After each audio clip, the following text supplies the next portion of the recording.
El Tren de Aragua genera terror en el Perú. La megabanda criminal y multinacional de origen venezolano opera bajo la modalidad de facciones y diversifica sus actos ilícitos. El que tiene más peso es la red de tráfico sexual en la capital peruana, con un alcance notorio en las provincias. También el sicariato, el homicidio, extorsión y la tenencia y venta ilegal de drogas.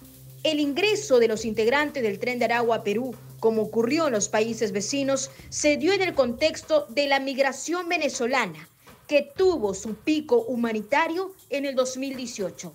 Desde ese momento, el Tren de Aragua asentó sus bases en el territorio nacional con asesinatos nunca antes vistos, convirtiéndose el tráfico sexual en el delito transversal de esta banda criminal.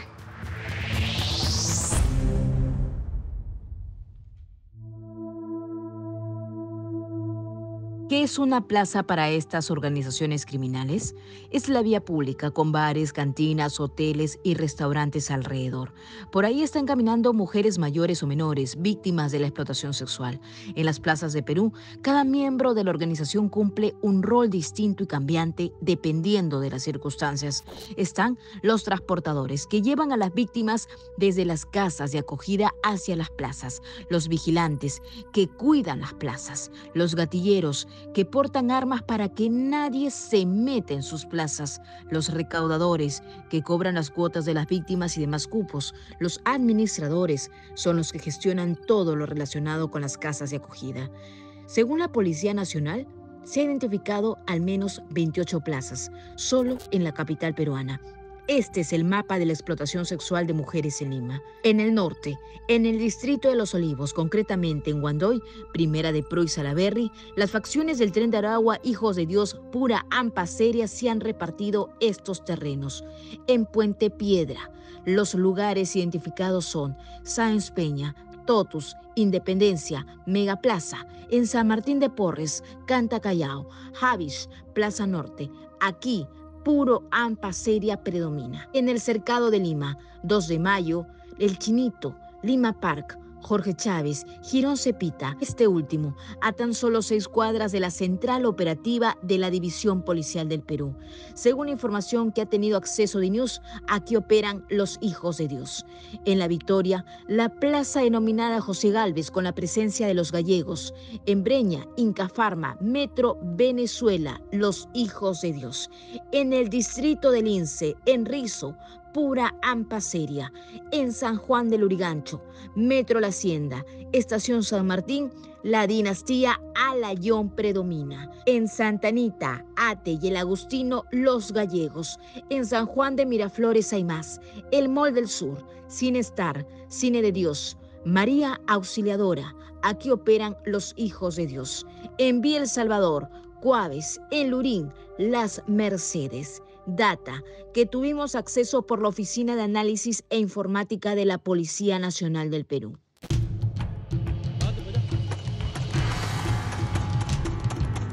Todo aquel que esté vendiendo porro, que le esté vendiendo al de tres, vaya salta la mano. Puñalada, sí. La explotación de las trabajadoras sexuales continúa. Lo que ha marcado la diferencia es la movilización de los líderes criminales de esta organización criminal Tren de Aragua en Perú. Nosotros lo tenemos mapeado en cuanto se intensifica la migración venezolana. Recordemos que en el 2006 estaban llegando las ecuatorianas, en el 2016 fue el boom de las colombianas y después, antes de la pandemia, ya estaban llegando en diferentes fases las venezolanas, pero en situación de trata, porque ya venían con las mafias que tuvieron toda una estrategia de implementación en Perú, porque primero hicieron como un sondeo, vinieron a hacer un monitoreo, una investigación, los que estaban a cargo de levantar información sobre cómo era la situación en Perú con respecto a lo que ellos llaman las plazas. Primero ellos entraron como ayudantes. Ellos entraban como que hacían los trabajos menores. Y otros enamorando también a trabajadoras sexuales, eran proxenetas también. porque ellos en principio llegaron a hacer esta investigación, este análisis, se infiltraron como clientes, identificaron quién eran los papis y las mamis y los empezaron a asesinar. O los empezaron a correr, les tiraban bombas en sus casas y les decían que ya esas plazas ya no iban a ser de ellos, sino iban a ser de los extranjeros. Ellos cuando llegaron se presentaron con cartas de presentación. Nos llegaban los mensajes a los WhatsApp, porque ellos se introducían a nuestro grupo, porque en un principio se hacían pasar por clientes, nos sacaban los números, empezaron a secuestrar a las trabajadoras sexuales, las tenían 2 o 3 días secuestradas con el revólver en la cabeza y les sacaban todos los números del WhatsApp. Y como nosotros estábamos saliendo de una pandemia en la cual nos habíamos organizado por grupos de WhatsApp, se metían a nuestros grupos a mandarnos los mensajes. Somos el Tren de Aragua, somos los gallegos, somos la dinastía de Alayón, somos del Bú del Oriente y hemos venido acá a hacer un plan piloto porque nos vamos a apropiar de las plazas y lo que estamos haciendo acá después lo vamos a implementar en las regiones. Pero ojo, que nosotros no somos tan malos porque todo lo que nosotros cobramos es para mandar alimentos a Venezuela. Porque supuestamente ellos estaban manteniendo comedores para los niños, desayunos, para educación de los niños de allá. Eso es lo que decían. Y que si no pagaban, bam, bam, bam, bam, y dibujaban esas pistolitas, ¿no? Esos GIF de pistolitas, bam, bam, bam, bam. Al principio yo pensé que era una broma, pero después cuando empecé a analizar y a ver las cosas, porque en realidad ya habían llegado, ya estaban ahí.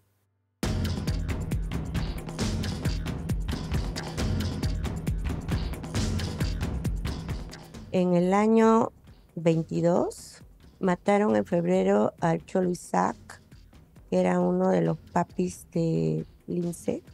Corrieron a varias mamis porque les incendiaron sus casas. Se apropiaron de las plazas.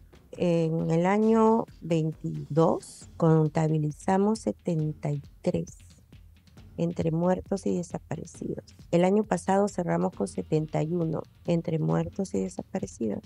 Y en lo que va del año ya vamos contando 24, de las cuales ahora las queman, tratando de desaparecer su cuerpo. Lo que ha hecho el Tren de Aragua, fruto de la crisis política en Venezuela, es aprovechar la necesidad del pueblo donde vienen, que eso es lo que más me avergüenza de su conducta, ¿no?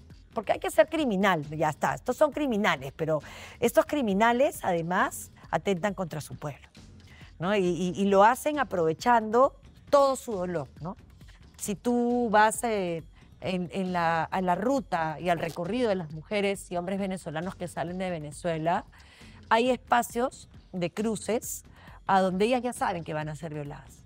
El cruce del Doriano es terrible, estos espacios en los cuales se camina y no importa la exposición a peligro, ¿no? Y el Tren de Aragua aprovecha toda esa desesperación, ¿no? Y entonces hace de estas mujeres su negocio redondo, ¿no? Ellas han estado viviendo en una situación también de crisis en Venezuela. Y lo que ellas ganan acá, obviamente les ha estado alcanzando para por lo menos mandar algunas divisas a su país y en otros casos poder traer a sus hijos acá. Pero sin embargo, acá no tienen arraigo familiar. Viven en situaciones muy, muy precarias. Pero ¿qué es lo importante para ellos? Tienen para comer. Es un fenómeno social dramático porque el Tren de Aragua lo que ha hecho es salir a confrontar la vida cotidiana. Y eso da mucho miedo. Y el problema cuando uno tiene mucho miedo es que renuncia a su libertad.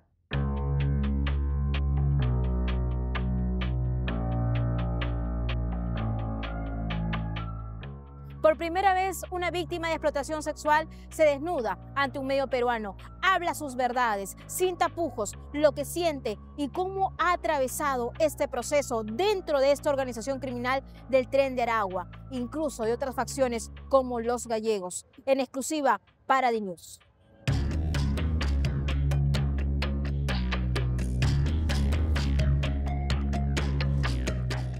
Yo llegué en el año 2020, subí engañada. Yo estaba en Venezuela.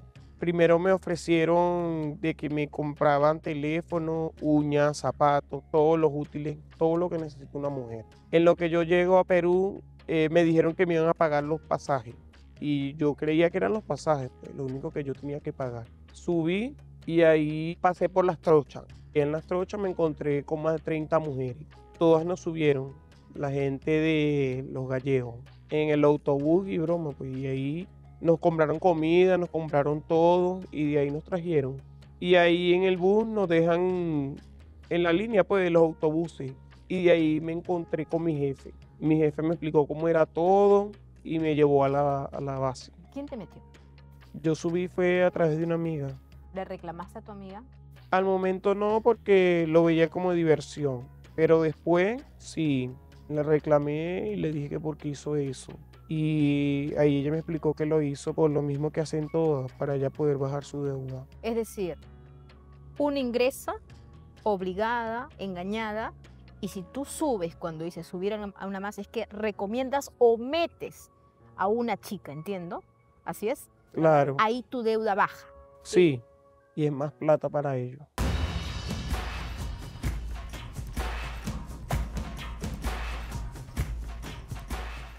Hemos llegado hasta una de las plazas ya identificadas por la Policía Nacional del Perú. Se trata precisamente de la Plaza 2 de Mayo, la icónica Plaza 2 de Mayo aquí en la capital peruana. Como pueden ver a mi alrededor, en cada esquina permanece una mujer y todos estos lugares han sido copados por estas organizaciones criminales. Ellas tienen que pagar una reserva, una matrícula para poder ingresar a este negocio de 150 soles a 200 soles, un aproximado de 50 dólares, pero también tienen que pagar una cuota semanal de 200 a 300 soles. Estamos hablando de aproximadamente 80 dólares. Esto, además de sus gastos personales y también del lugar donde ellas viven o están cautivas en estas denominadas casas de acogidas. Además de otros pagos obligatorios, todo bajo el yugo del Tren de Aragua. Todos los gastos de viaje son cubiertos por esta organización criminal denominada el Tren de Aragua. Es decir, desde sus puntos de origen, podríamos decir desde Venezuela hasta la capital peruana. Cuando llegan a la capital peruana y tienen que atravesar incluso la frontera entre Perú y Ecuador y se asientan en sus bases de acogida, comienza el círculo vicioso de deudas. Desde ese momento, sus vidas y sus cuerpos pertenecen al Tren de Aragua.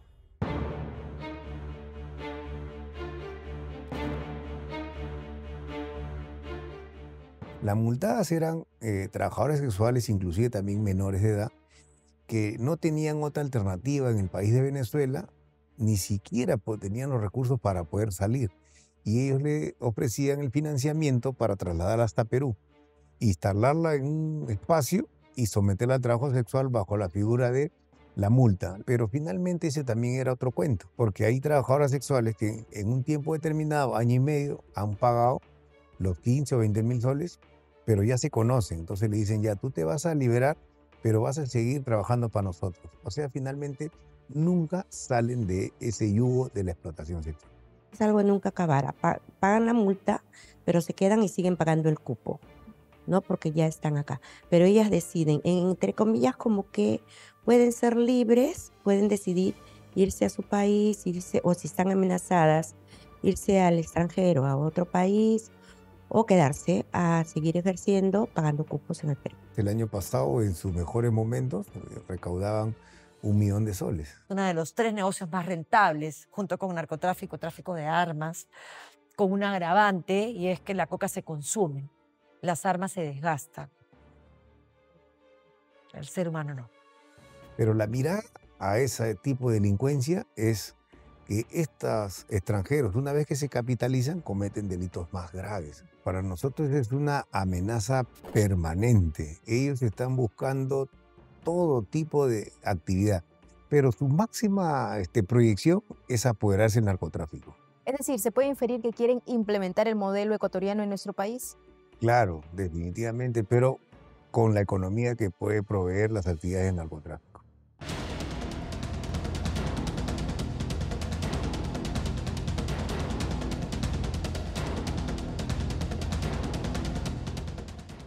vez en el Perú, las víctimas se siguen endeudando. Según fuentes policiales y también la Fiscalía Especializada contra Trata de Personas y el Crimen Organizado, ellas tienen que pagar una cuota de 150 a 200 soles, es decir, un aproximado de $50 para amortiguar su deuda. Esto, además de pagos obligatorios.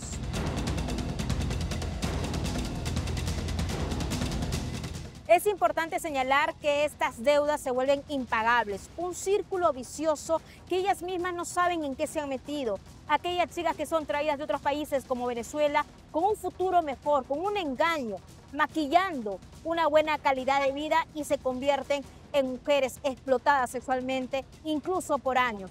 Si antes tenían que cancelar hasta 15.000 soles, luego esa deuda viene sumándose con castigos permanentes, con maltrato físico, psicológico y si no cumplen con su pago, hasta con la muerte.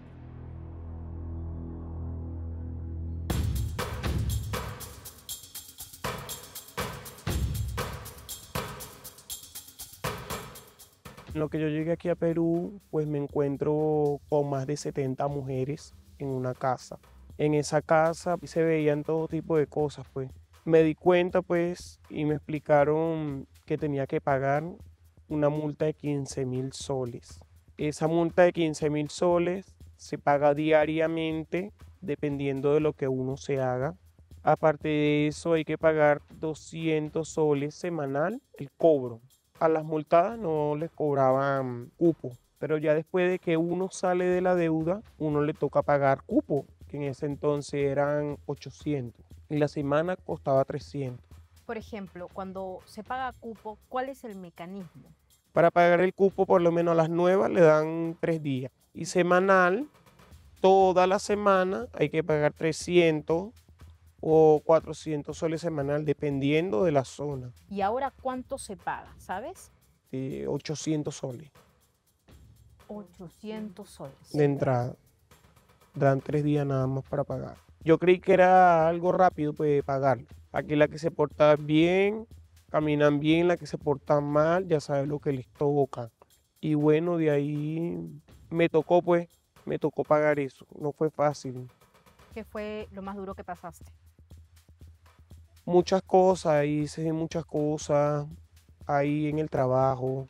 Cuando uno no tiene para pagar, son 300 soles de más que le toca pagar a uno. No es fácil, uno sufre mucho. Ahí se ven muchas cosas, por lo que se ven muchos maltratos, por lo menos yo lo viví. Muchos maltratos a las mujeres, le reventaban la cabeza, he visto cómo le daban disparos en sus pies, la cabeza se la reventaban con casco, maltrato psicológico, verbalmente las trataban muy mal. Es algo que no lo vivo yo nada más, lo vivieron varias mujeres, pues. Hay otras que las golpean, las agarran por los pelos, hasta las cortan, nada más por no pagar. ¿Y qué pasa si una de ellas logra escaparse en su totalidad? La que se escapa corre con suerte, pero la que no se muere no aparece más nunca. Lo que me llama la atención. La entierran viva. La entierran viva. ¿Y les hacían ver? Ya después de muerta, sí. Pero era como que mira lo que te puede pasar a ti. Sí, como un ejemplo.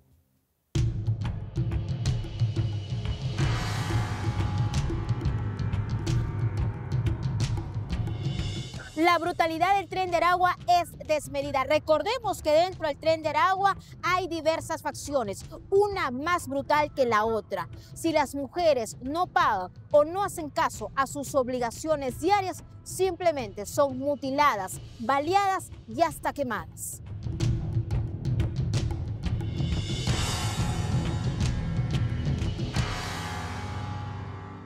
Siempre hemos tenido el problema de las mafias de cobradores de cupo, pero ¿quiénes eran? Eran las mamis viejas que habían sido prostitutas que trabajaban muchos años en ciertas calles en las cuales se apropiaron y vieron un negocio de traer a chicas jóvenes de los pueblos jóvenes emergentes donde había mucha pobreza, iban y las captaban y les decían, te voy a llevar a un sitio donde trabajar y tú te vas a comprar tu ropa, tus zapatillas de marca, qué sé yo. Y entonces las chicas iban y les cobraban 20 soles por pararse en las tiendas, o sea, las mamis viejas. Ellas compartían ese cupo con la policía y donde no habían mamis viejas, pero habían trabajadoras sexuales, la policía venía a cobrar el cupo. Entonces siempre hemos tenido eso. Lo máximo que podías recibir por no pagar era que te peguen, que te corten el pelo, que te corten la nalga o un pecho. Entonces esa era su manera. Pero cuando llegaron las mafias de malos extranjeros, había ya una cuestión de no respeto por la vida. Ellos sí marcaron una pauta bien diferenciada. Nosotros teníamos el tipo penal de proxenetismo y rufianismo. Proxeneta el que promovía y el rufián el que vivían de estas rentas, ¿no?, que ellas obtenían. Entonces ellos incorporaron la extorsión, pero dentro del trabajo sexual. En la modalidad que ellos tienen son únicos, porque los tigrones que son de Ecuador tienen una forma más amigable de la explotación. O sea, someten a las trabajadoras, también ejercen violencia, pero no llegan al descuartizamiento, por decir, a calcinarlas, a acribillarlas, no llegan a ese nivel. Entonces cada uno tiene su característica. Por supuesto que en todos los casos es una acción violenta y que le va a generar sufrimiento a una mujer. Y nos están matando. El problema es que nos matan. Vamos a las calles a trabajar y no quieren nuevas, ya no quieren nuevas. De frente van y le disparan. ¿Por qué?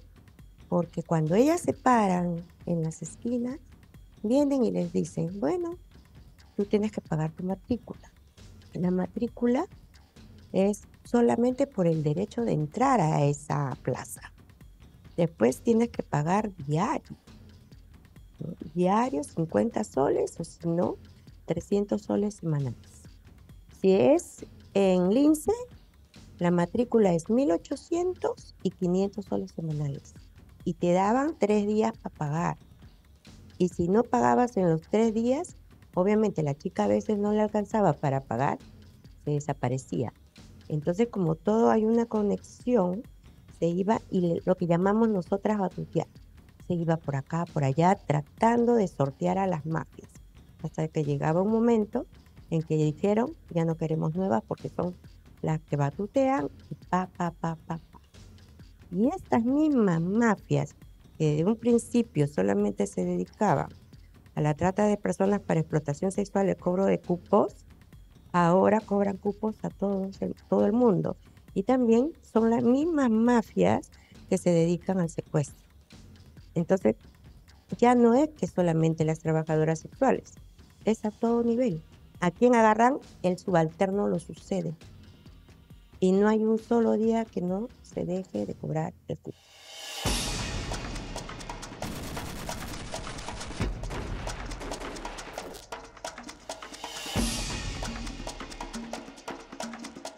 Por lo menos los gallegos, ellos se centran más que todo en descuartizar, en matar, en todo eso. No pueden hacer la mínima falla porque de una vez quieren hacerle lo más mínimo a las mujeres. Más que todo se ve es disparo y hay otras que hasta le quitan las vidas y las pican y las queman. Las pican, Las pican, las queman. las queman también Tú has por hacer sido- cosas malas. ¿Qué es hacer cosas malas? Por lo menos hablar lo que no es, los chismes, no se puede tener pareja, las que no pagan, las que andan con mala junta, las que andan con otras bandas. Luego de que ha pasado todos estos años y has estado inmersa en este mundo, me imagino que hubo algún momento en que quisiste escapar, salir, incluso hasta morir. Siempre me dio temor porque yo ya sabía lo que me tocaría. Bala. Claro, siempre me dio temor y yo no lo hice por mis hijas. No logré escaparme, pero sí hubieron amigas que sí lograron escaparse y a la mayoría, la que lo hacen, se muere. ¿Temes por tu vida ahora? Sí, ¿Te han amenazado? anteriormente sí, por eso me da miedo. Ahorita absolutamente nadie sabe dónde yo vivo ni nada. Cuando te hacen esas llamadas telefónicas, ¿qué es lo que te dicen? Si puedes hacer una simulación, por favor. Nada, que me voy a morir. Maldita, donde te vea, donde te veamos, que ya está, te vas a morir. Llegó un momento en que fue tanto el sufrimiento, el dolor, me imagino el llanto, ¿no? Porque estás atrapada, no puedes salir. Que tú decías, ya mátenme, ya me cansé. Sí, decía que me mataran, que ya que para qué es la vida, que me maten. Yo le decía, Si me van a matar, mátenme. Si a la final para eso uno nace, cualquier día uno se tiene que morir, uno se acostumbra. Al final cuando ya uno se muere, ya no pasa nada.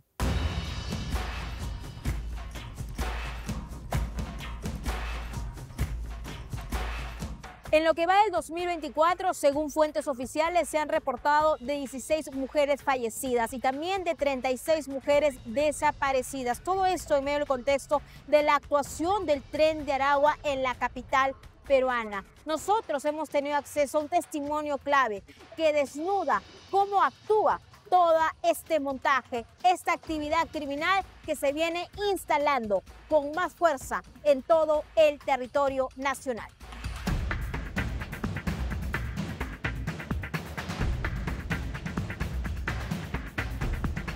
¿Cómo te sientes ahora, luego de haber visto lo que has visto?